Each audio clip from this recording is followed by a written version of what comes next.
15 লক্ষ সাবস্ক্রাইবারের পরিবার স্যামজুন থেকে আপনাদেরকে অনেক অনেক শুভেচ্ছা। নিশ্চয়ই খুব ভালো রয়েছেন। আপনাদের হাত ধরে সেই ছোট্ট চ্যানেলটি আজকে 15 লক্ষ সাবস্ক্রাইবারের একটা পরিবার। এখন থেকে আমি চাইলে বলতে পারবো আমাদের স্যামজুন পরিবারটি 15 লক্ষ সাবস্ক্রাইবারের একটি পরিবার।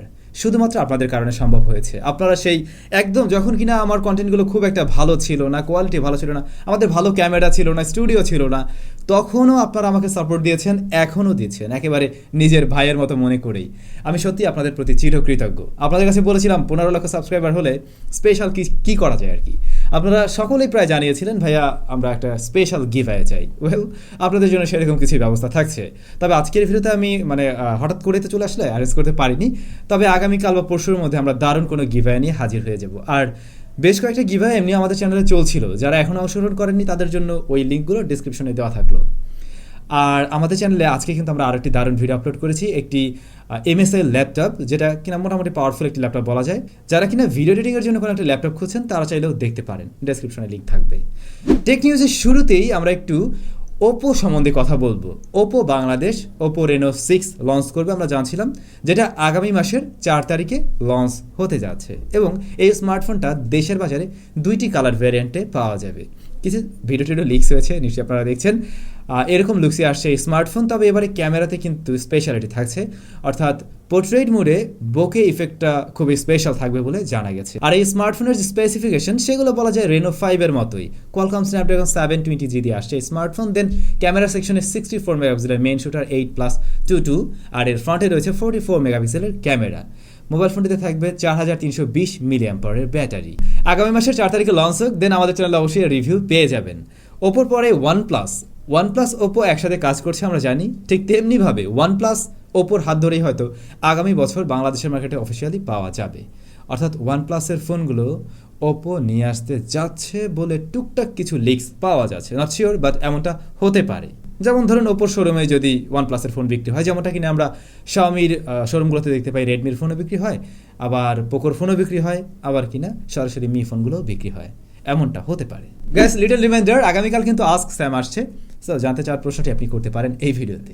দেশি নিউজ আরও একটি, ইনফিনিক্স হট 11s। এই স্মার্টফোনটা 18 তারিখে লঞ্চ হওয়ার কথা ছিল, তবে এই স্মার্টফোন এই মাসের 20 তারিখে লঞ্চ হতে যাচ্ছে।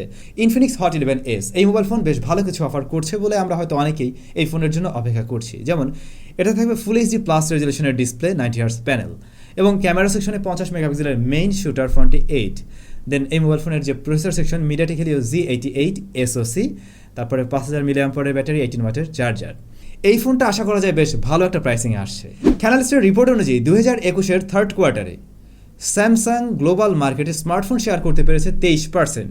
দ্বিতীয় নম্বরে রয়েছে অ্যাপেল, যারা কিনা 15% শেয়ার করতে পারছে, এবং থার্ড পজিশনে রয়েছে শাওমি, যারা কিনা 14% শেয়ার করতে পেরেছে। এরপরে যথাক্রমে ভিভো এবং ওপো রয়েছে। তো শাওমি কিন্তু 1 নম্বরে ছিল আমরা জানি।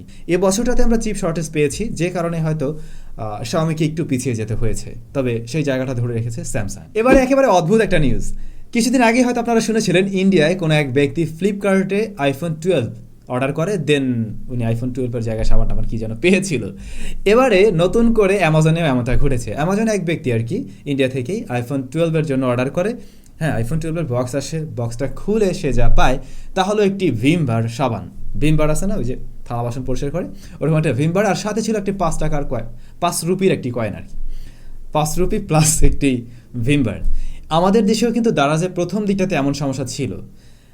এবারে ইন্ডিয়াতে পরপর 2টা কেস এমন হলো। উনি ওই স্মার্টফোনের জন্য কিন্তু পে করেছিল 70,900 রুপি। 70,900 রুপি দিয়ে একটি ভিমবার, সাথে 5 রুপি। কি এক অবস্থা!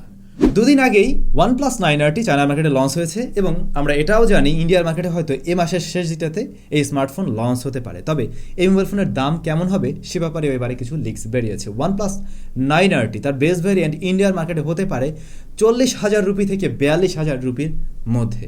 সেই ক্ষেত্রে আমাদের দেশের বাজারে যদি আনঅফিসিয়াল এই স্মার্টফোন আসে, দাম কিন্তু একেবারেও কম হবে না। ভাইলো, কয়েকদিন আগের একটা নিউজ আমরা শেয়ার করেছিলাম, Redmi Note 11 এই সিরিজে হয়তো আমরা 120 ওয়াটের ফাস্ট চার্জিং সিস্টেমটা পেতে পারি। তবে Redmi Note 11 Pro এই স্মার্টফোনগুলোর সাথে না, শুধুমাত্র Redmi Note 11 Pro Max ওই স্মার্টফোনটার সাথেই থাকবে 120 ওয়াটের ফাস্ট চার্জিং সিস্টেম। তো রেডমির নোট সিরিজগুলো বা নোট 11 প্রো ম্যাক্স বাংলাদেশের মার্কেটে কিন্তু আমরা দেখতে পাই 30,000 টাকার মধ্যে লক করা হয়। 30,000 টাকা বাজেটের একটি স্মার্টফোনে যদি আমরা 120 ওয়াটের ফাস্ট চার্জিং সিস্টেমটা পেয়ে যাই, সেটা কিন্তু খুব একটাও খারাপ হয় না। তবে শুধুমাত্র ফাস্ট চার্জিং সিস্টেমই দরকার এমনও না, সেই সাথে অন্যান্য বিষয়েরও দরকার রয়েছে। যাই হোক, এবারে রেডমি নোট 11 প্রো ম্যাক্স আসছে 120 ওয়াটের ফাস্ট চার্জিং সিস্টেম নিয়ে।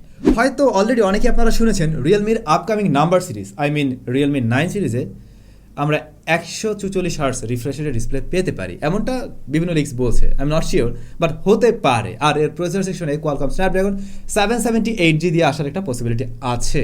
তো সেই ক্ষেত্রে কিন্তু এবারে প্রসেসর সেকশন অবশ্যই ভালো বলতে হবে, বাট ডিসপ্লের ক্ষেত্রে আমি জানি না হাই রিফ্রেশ রেট দিয়ে দেন আবার IPS না করে দেয়, সুপার অ্যামোলেডের মধ্যে রাখাই উচিত হবে। তো ভাই ব্রাদার, এই ছিল আমাদের আজকের টেক নিউজ। এবারে আমরা চলে যাবো লাস্ট ভিডিওর কমেন্ট সেকশনে। এইসএম আনোয়ার হোসেন ভাই লিখেছেন, স্যাম ভাই রিয়েলমি GT Neo 2 5G ফোনটা বাংলাদেশে কবে আসবে please? Realme GT Neo 2 5G স্মার্টফোনটা দেশের মার্কেটে আসবে কিনা আদৌ এটা আমি শিওর না, মানে অফিসিয়ালি আসবে কিনা শিওর না। রাতুল ভাই লিখেছেন, কোনো 64 মেগাপিক্সেল সনি সেন্সরের সাথে জি ক্যাম ব্যবহার করলে কি পিক্সেল ফোনের মতো ছবি পাওয়া যাবে? ভালোবাসা, পাবনা থেকে জানাবেন প্লিজ। ভাইয়া, পিক্সেল ফোনগুলোর মতো হয়তো অমনটা পাবেন না, তবে স্টকের চাইতে অবশ্যই বেটার ছবি পাওয়ার পসিবিলিটি আছে। ওবায়দুল গনি ভাই লিখেছেন, ভাইয়া মোবাইল ফোনের জন্য কয়েকটি ভালো মানের মেমোরি কার্ড রিভিউ করতেন ভালো হতো, আমি ট্রাই করব, এটা আসলে দরকারি জিনিস। এমডি শিফার হোসেন ভাই, 28 তারিখের পর নাকি ফেসবুক বন্ধ হয়ে যাবে, কথাটা কি সত্য নাকি? ভাই একটা ভিডিও দিলে খুশি হতাম। ভাইয়া, এই বিষয়টা আমি নিজেও ক্লিয়ার না, আমি খুব একটা এখন পর্যন্ত কিছু জানতে পারিনি, তবে জানার ট্রাই করছি। যদি স্পেশাল কিছু জানতে পারি আর কি, সেক্ষেত্রে আপনাদের সাথে অবশ্যই একটা ভিডিওর মাধ্যমে শেয়ার করব। তো ভাই ব্রাদার, এই ছিল আমাদের আজকে টেক নিউজ। আগামীকাল আস্ক স্যাম যেহেতু আসছে, অবশ্যই আপনারা জানতে চাওয়ার প্রশ্নটি করতে পারেন। দেখা হয়ে যাবে কালকের ভিডিওতে।